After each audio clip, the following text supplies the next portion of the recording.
The hitman show. Rohit শর্মার bat যদি চলতে থাকে সেটা কতটা ভয়ঙ্কর হতে পারে তা আজ আরও একবার প্রমাণিত হয়ে গেল।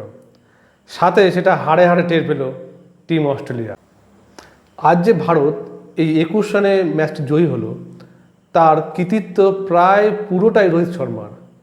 তার কারণ রোহিত শর্মার ওই 92 রানের ইনিংসটি ভারত অস্ট্রেলিয়ার জয় পরাজয়ের পার্থক্যটা তৈরি করে দিয়েছিল।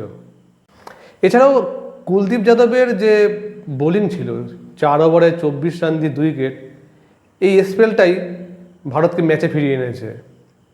তাছাড়া বুমরা প্রতি ম্যাচের মতোই ছিল অসাধারণ। আর্শদীপ সিং লাস্ট 2 ওভার খুব ভালো বল করেছে। আর্শদীপ সিং 3টে উইকেটও পেয়েছে।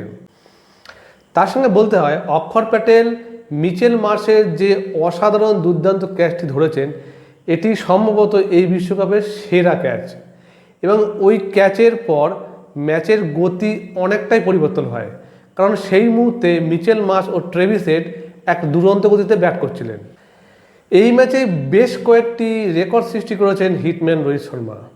1 নম্বর, তিনি 19 বলে 50 রান পূর্ণ করেছেন, যেটি এই বিশ্বকাপের দ্রুততম 50। দ্বিতীয়ত, তিনি তার আন্তর্জাতিক কেরিয়ারে টেস্ট, ওয়ানডে, টি-20 মিলে 19,000 রান পূর্ণ করেছেন। তৃতীয়ত, টি-20 আন্তর্জাতিক ক্রিকেটে এখন সবচেয়ে বেশি রানের মালিক রোহিত শর্মা, 4,165। এছাড়া এই ম্যাচে তিনি আরও কয়েকটি রেকর্ড করেছেন।